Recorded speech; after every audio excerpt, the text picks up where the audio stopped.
आज मैं बहुत गर्व के साथ एक बात का जिक्र करना चाहता हूं। आज से 100 साल पहले एक संगठन का जन्म हुआ, राष्ट्रीय स्वयंसेवक संघ। 100 साल की राष्ट्र की सेवा एक बहुत ही गौरवपूर्ण स्वर्णिम पृष्ठ है। व्यक्ति निर्माण से राष्ट्र निर्माण के संकल्प को लेकर के 100 साल तक मां भारती का कल्याण का लक्ष्य लेकर के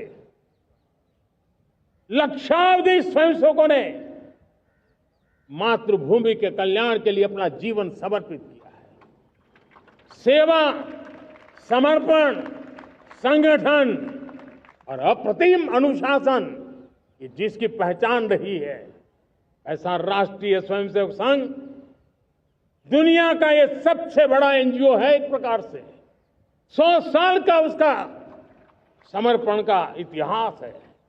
आज लाल किले की प्राचीर से 100 साल की इस राष्ट्र सेवा की यात्रा में योगदान करने वाले सभी स्वयंसेवकों को आदरपूर्वक स्मरण करता हूं और देश गर्व करता है राष्ट्रीय स्वयंसेवक संघ की इस 100 साल की भव्य समर्पित यात्रा को, और हमें प्रेरणा देता रहेगा।